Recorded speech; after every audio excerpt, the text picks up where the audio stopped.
જય શ્રી કૃષ્ણ, રાધે રાધે. વિષ્ણુ, આ 4 બદામ છે અને 2 કાજુ છે. એને મેં ખમણીથી આદું ખમણવાને ખમણીથી ખમણી લીધા છે. સાથે 1 ચમચી ટોપરાનો ભૂકો છે, આપણે સફેદ ટોપરા પાક કરીએ એ. સાથે એમાં 1 ચમચી બુરું પધરાવી દઈશું. સુગંધી એટલે એલચી પાવડર પધરાવી દઈશું.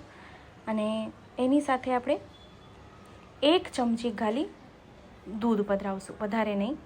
બાઇન્ડિંગ માટે ફક્ત આપણે દૂધ અહીં પધરાવવાનું છે. મેં ગઈકાલે આપ સાથે પિસ્તાનો માવો કેવી રીતે કરાય એ મેં શેર કર્યો છે. તો આજે આપણે પિસ્તાનો સીતાફળ કેવી રીતે સિદ્ધ કરાય એ શેર કરી રહી છું. બસ 1 જ ચમચી દૂધ પધરાવવાનું છે. આ માપ છે આપ સાથે આપને વધારે પ્રમાણમાં એ સામગ્રી સિદ્ધ કરી શકો છો. હું ઓછા પ્રમાણમાં ફક્ત આપને દેખાડી રહી છું કે ઇન્સ્ટન્ટ અને સુંદર તરત સિદ્ધ થઈ જાય છે આ સામગ્રી. તો બસ 1 જ ચમચી દૂધ પધરાવીને સુંદર માવો આ થઈ ગયો છે.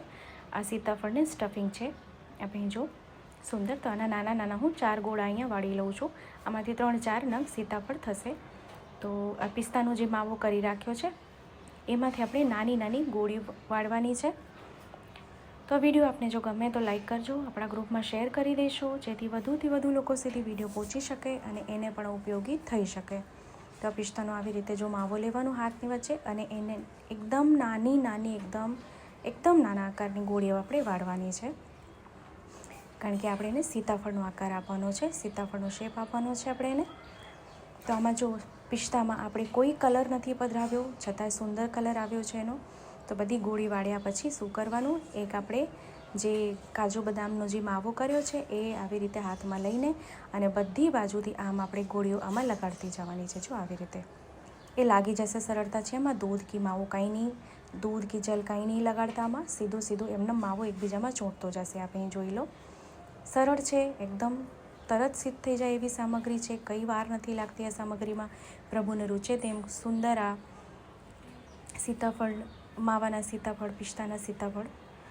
તો ચેનલ પર નવા આવ્યા હોય તો ચેનલને સબસ્ક્રાઈબ કરશો, બેલ આઇકોન હિટ કરશો, જેથી જ્યારે બી કોઈ વિડીયો અપલોડ કરું તો આપ સુધી નોટિફિકેશન આવી જાય. નીચે બધા મોટા લગાડવાના બધા ગોળા અને ઉપરની સાઈડ થોડા નાના લગાડવાના, જે પ્રમાણે સીતાફળ હોય છે એવી રીતે. ઉપર એકદમ નાનું હોય છે એનો અને નીચે મોટું હોય છે એવી રીતે. આપણે જો આવી રીતે સુંદર સીતાફળ થઈ ગયું, કેવું સુંદર લાગી રહ્યું છે. તો ઉપરની સાઈડમાં જો અહીંયા છે લવિંગ લગાડે છે, આપણે લવિંગ નથી લગાડ્યું. આપણે જે અંદર માવો તૈયાર કર્યો છે એ માવામાંથી જરાક એવો માવો લઈને એને આપણે દાંડીનો આકાર એને આપી દઈશું.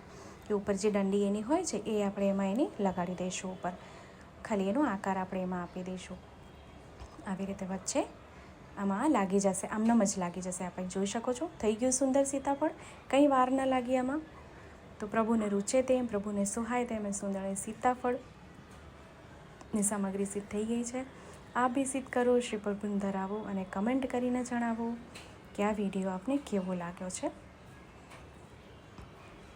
આપણે નજદીકથી એનું ટેક્સચર દેખાડું, કેટલું સુંદર આવી ગયું છે. ખરેખર ઇન્સ્ટન્ટ છે, કંઈ જ વાર ના લાગે. તો આપણે ફરીથી મળશું આવી રીતે જ નવા વિડીયો, નવી સામગ્રીની સાથે. ત્યાં સુધી આપ સૌને મારા જય શ્રી કૃષ્ણ.